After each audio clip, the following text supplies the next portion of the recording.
Afwan tadi keluar dulu sebentar. Bismillahirrahmanirrahim. Alhamdulillahirabbil alamin. Wa bihi nasta'inu ala dunya waddin. Wassalatu wassalamu ala asyrafil anbiya'i wal mursalin sayyidina Maulana Muhammad sallallahu alaihi wasallam. Wa asyhadu an la ilaha illallah wa asyhadu anna sayyidina Maulana Muhammad abduhu wa rasuluh. Amma ba'du. Adab siyam. Adapun ini bab menjelaskan tentang adab-adab ataupun tata krama seseorang ketika dia berpuasa. La yanbaghi, tidak selayaknya antak tasira untuk kamu merasa cukup ala shaumi syahri ramadhana, atas mengerjakan puasa Ramadan saja. Kamu merasa cukup akan hal ataupun akan puasa Ramadan saja.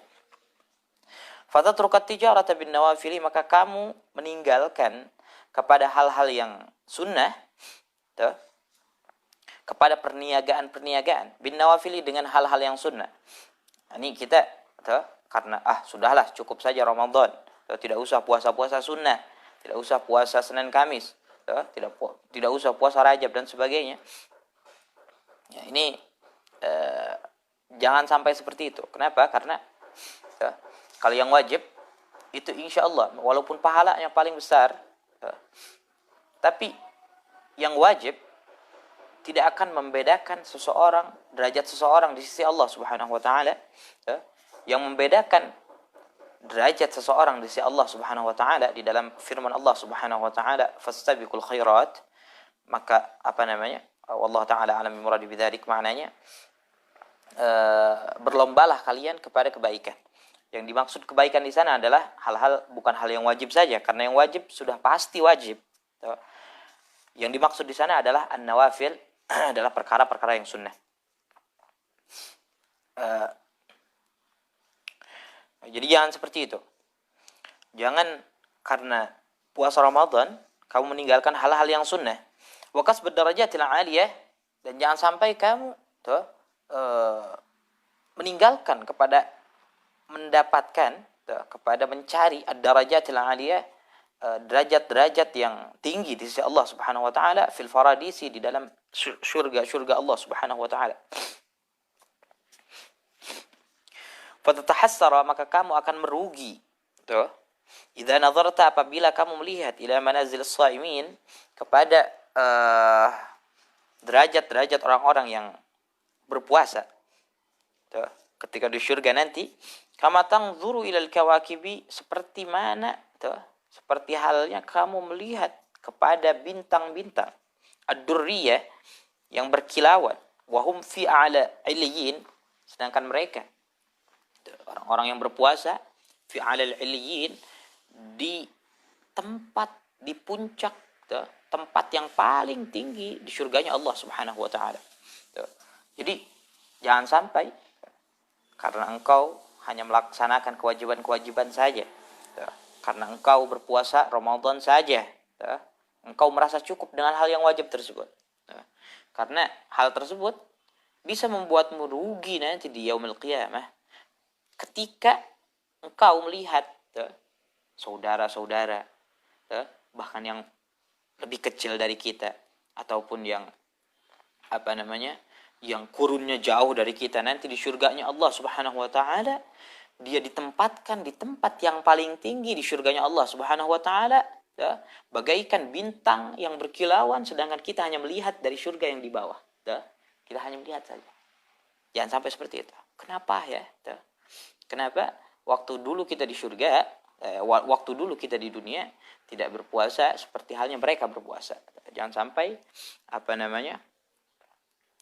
merugi seperti itu. Wal ayyamul fadilah,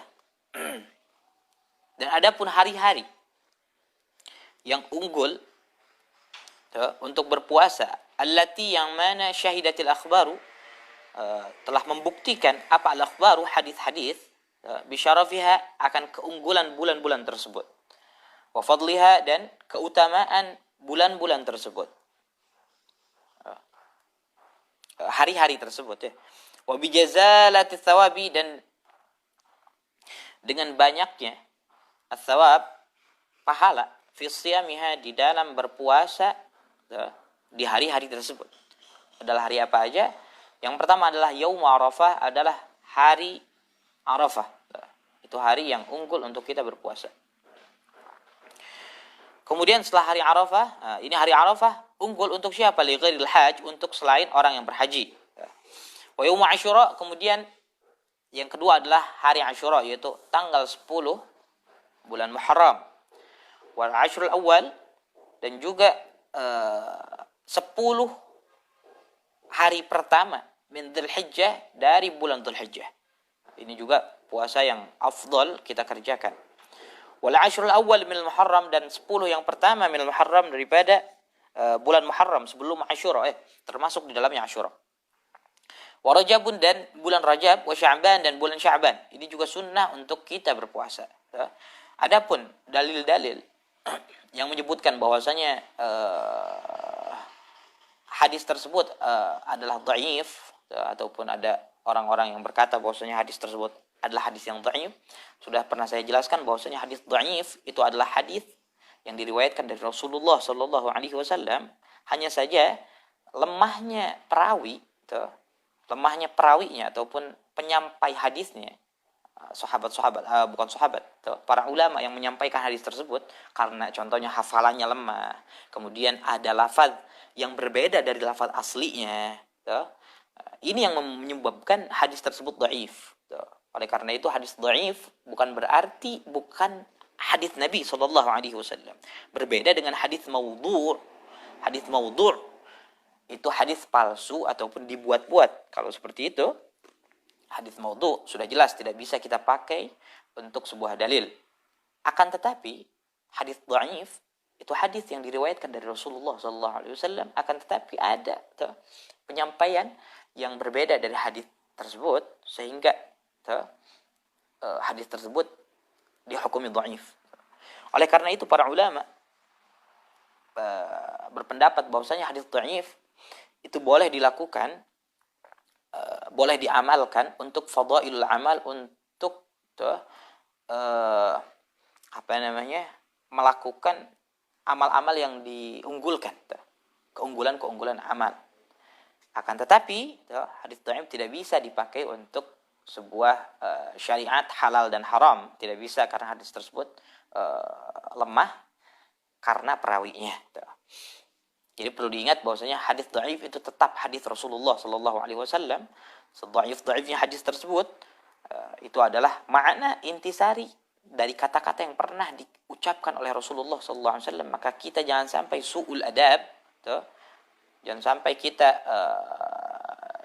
enggak ada akhlak ketika menyikapi hadis dhaif. Jadi hadis dhaif untuk fadilah-fadilah amal, seperti contohnya hadis dhaif tentang puasa Rajab, hadis dhaif tentang puasa Sya'ban dan sebagainya. Ini boleh diamalkan. Boleh diamalkan. Di luar itu semuanya, walaupun seandainya tidak ada hadis yang menyebutkan puasa Rajab, puasa Sya'ban dan sebagainya, seandainya tidak ada pun, tetap disunnahkan puasa di hari-hari biasa.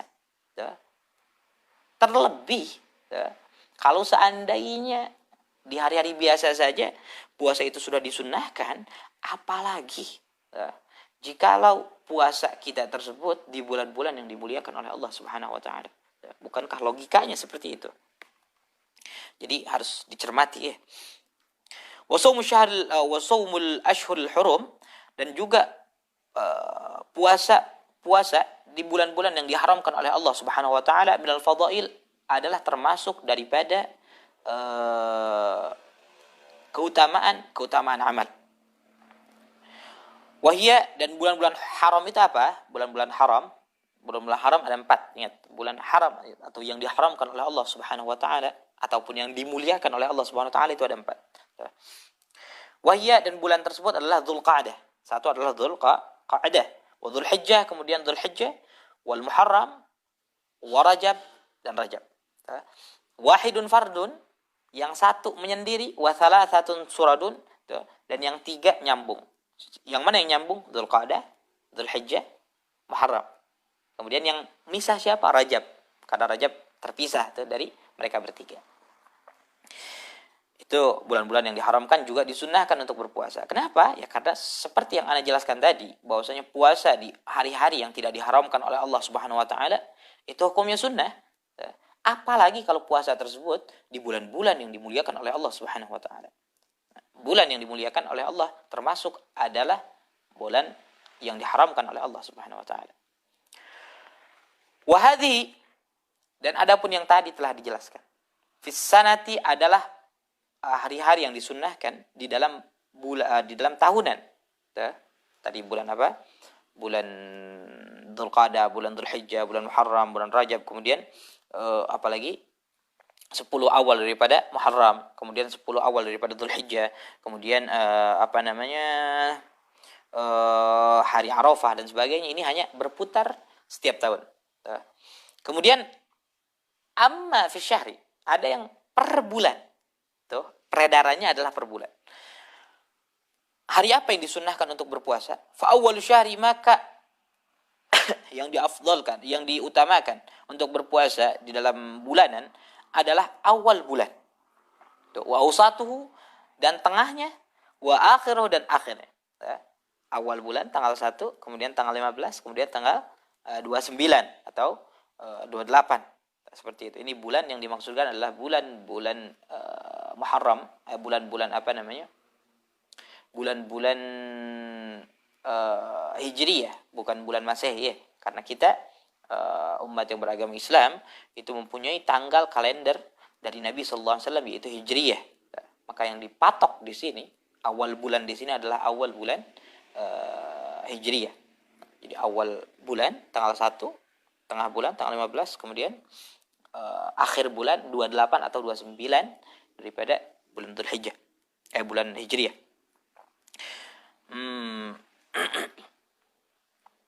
Kemudian apa lagi? Ayyamul bid. Yang disunahkan untuk berpuasa yang beredar setiap bulan adalah Ayyamul bid. Apa Ayyamul bid? 3 hari di mana bulan pada saat itu terang-terangnya. Oleh karena itu dinamakan Ayyamul bid ataupun hari putih. Kenapa? Karena bulan di sana full ataupun lagi terang-terangnya, lagi bulan purnamanya. Tanggal berapa itu? Wahya tsalitsah asyar, 13, wal rabi' asyar, dan 14, wal khamis asyar, dan 15. Jadi 13, 14, 15 itu namanya ayyamul bid. Setiap bulan Dzulhijjah, bulan Hijriyah, afwan. Ada cerita yang bersangkutan dengan ayyamul bid, yaitu ceritanya Nabi Allah Adam alaihissalam. Bahwasanya ayyamul bid juga dinamakan ayyamul bid. Kenapa? Karena pada saat Nabi Allah Adam alaihissalam beliau diturunkan oleh Allah Subhanahu wa taala dari surga ke bumi, kulit Nabi Allah Adam yang tadinya sudah beradaptasi dengan Hawa di surga, ketika turun ke bumi, ini bumi sangat panas karena ada matahari, sedangkan di surga tidak ada matahari. Di surga bercahaya akan tapi tidak ada matahari, tidak panas seperti sinarnya matahari. Ketika turun Nabi Allah Adam terbakar, kulit beliau terbakar. Kemudian dari sebab itu beliau sedikit menghitam kulitnya. Lalu bukan hitam aslinya, tapi sedikit menghitam karena terbakar oleh sinar matahari. Tidak terbiasa dengan hawa-hawa dunia. Kemudian Allah Subhanahu wa taala menyuruh beliau mengirim seorang malaikat untuk memberitahukan beliau untuk berpuasa tanggal 13, 14, 15. Kemudian beliau berpuasa, oleh Allah Subhanahu wa taala kulitnya diadaptasikan dengan dunia, kemudian kembali lagi menjadi putih. Oleh karena itu hari-hari tersebut dinamakan ayyamul bid ataupun hari-hari putih. Ini disunnahkan berpuasa tanggal 13, 14, 15. Nabi sallallahu alaihi wasallam selalu berpuasa pada hari-hari tersebut. Wa amma fil usbu', kemudian ada juga yang hari-hari yang beredar, hari-hari yang disunnahkan berpuasa yang beredar setiap minggunya. Tadi kan setiap tahun sudah, setiap bulan sudah. Sekarang setiap tahun, setiap minggu apa? Fa yaumul itsnin, maka hari Senin, wal Khamis, dan hari Kamis, wal Jumu'ah, dan hari Jumat. Ini yang disunnahkan untuk apa? Untuk berpuasa. Hari Senin, hari Kamis, hari Jumat. Adapun pembahasan tentang hari Jumat, Mu'allim, karena hari Jumat ini makruh untuk berpuasa. Betul. Hari Jumat ini makruh berpuasa jikalau tidak digandeng. Tidak digandeng, disendirikan. Contohnya kita pengen puasa Jumat puasa Jumat doang. Maka hal tersebut makruh hukumnya. Makruh. Akan tapi kalau kita gandeng, hukumnya bahkan sunnah. Seperti contohnya Jumat dengan Sabtu. Kita pengen puasa Jumat. Kemudian dia Sabtunya puasa lagi, maka hal tersebut hukumnya tetap disunahkan. Ataupun digandeng dengan hari Kamis. Hari Kamis sudah jelas, hari Kamis sunnah hukumnya untuk berpuasa. Kita puasa Kamis kemudian Jumat. Ini Jumat disunahkan juga. Jadi setiap minggu hari-hari yang disunahkan adalah Senin, Kamis, ini yang utama, kemudian Jumat. Ini kesunahan yang tidak boleh dilakukan kecuali digandeng dengan Kamis ataupun dengan Sabtunya. Fatukaffaru, maka apabila kita melakukan puasa-puasa tersebut, fatukaffaru, maka Allah Subhanahu wa taala akan menghapus, akan menebus dengan puasa-puasa tersebut dzunubul usbu', dosa-dosa kita yang kita lakukan selama mingguan. Karena kita setiap hari itu selalu saja berdosa kepada Allah Subhanahu wa taala tanpa kita sadari ataupun dengan kita sadari. Kadang-kadang kita mokong, kadang-kadang kita ngahajakeun kepada Allah Subhanahu wa taala, calutak kepada para ulama, calutak kepada para aulia, tanpa sengaja kita ada suudzon kepada orang dan sebagainya. Ini hal-hal yang membuat titik-titik hitam di dalam hati kita. Dengan berpuasa tersebut, insya Allah Allah Subhanahu Wa Taala dengan puasa yang kita lakukan mingguan, dosa yang kita lakukan mingguan akan dihapus oleh Allah Subhanahu Wa Taala. Wa bisawmi yaumil itsnin, dengan puasa hari Senin wal Khamis wal Jumat. Wa tukaffaru dzunubu syahri, dan akan terampuni dosa-dosa yang dilakukan di dalam sebuah bulan bil yaumil awal, dengan puasa hari pertama minasyahri, daripada bulan tersebut, wal yaumil ausat, dan hari yang di tengah, wal yaumil akhir, dan hari yang di akhir, wal ayyamul bid, dan dengan ayyamul bid.